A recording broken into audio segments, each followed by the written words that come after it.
আসসালামু আলাইকুম, welcome to my page Neela's cake বাড়ি। আপনারা সবাই কেমন আছেন? আলহামদুলিল্লাহ, আমিও ভালো আছি। আজকে আপনাদের সাথে 3 pound butter Scotch flavour decoration share করতে চলে আসলাম। সব ধরনের ফ্লেভারই হচ্ছে কম বেশি ভিডিও করছি, আপনাদের সাথে শেয়ার করছি।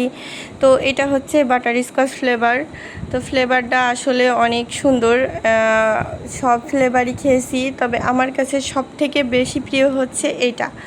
তো আপনারা যারা এটা ট্রাই করেননি বা ট্রাই করতে চাচ্ছেন, অবশ্যই অর্ডার করতে পারেন। আর কেকটা সিম্পলের মধ্যে আমি ডেকোরেশনটা করছি, কেমন হয়েছে অবশ্যই আপনারা কমেন্টে জানাবেন। আর বাটার স্কচ ফ্লেভারের একটা জিনিস আমি দেয়নি, সেটা হচ্ছে বাদামের যে গুঁড়াটা।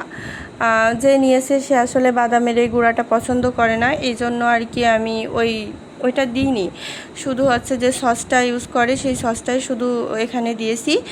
আর খেতে যে এত টেস্ট, সেটা আসলে আপনারা অর্ডার না করলে হয়তো বুঝবেন না যে এটার ফ্লেভার কত মজার। তো যাই হোক, আমি কেকটা রেডি করে নিয়ে স্লাইস করে কেটে ক্রাম কোট করে ফ্রিজে রেখে দিয়ে ক্রিমটা রেডি করে নিয়ে সসটা রেডি করে নিয়ে কেকটা হচ্ছে ফাইনাল লুক দেওয়ার জন্য চলে আসলাম। আসলে এটা রেডি করার সময়ও আমার খুব ভালো লাগছিল যে নতুন একটা ফ্লেভার আমি হচ্ছে কাজ করছি। এটা হয়তো আমার খাওয়া হয়েছে, কিন্তু আপনারা যারা খাননি এখনও তারা অবশ্যই অর্ডার করে দেখতে পারেন যে কেমন ধরনের টেস্ট। মাশাআল্লাহ, সব ধরনের কেকগুলোই ভালো লাগে, তবে বাটার স্কচটা আমার কাছে একটু বেশি ভালো লাগলো। আর ডিজাইনটা সচরাচর এই ডিজাইনটা মাঝে মাঝে করা হয়, মানে অন্যান্য ইয়েগুলোতে এই ডিজাইনটা কেমন লাগে আমি জানি না, তবে আমি এই ডিজাইনটাই করলাম। মাথায় এসলো এই সসটা উপর থেকে দিয়ে এভাবে ঘুরিয়ে ঘুরিয়ে ডিজাইনটা করাটা আমার মাথায় এসলো যে এটাই করি, দেখি কেমন লাগে।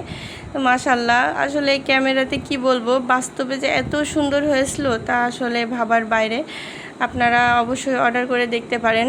তারপরে এই তো আমি হচ্ছে যে উপর থেকে এই ডিজাইনটা দিয়ে দিলাম, সাথে আবার মাঝখানে একটা রেডি গোলাপ দিয়ে একটা প্রজাপতি বসাইয়ে দিলাম। মাশাআল্লাহ, আল্লাহ হাফেজ।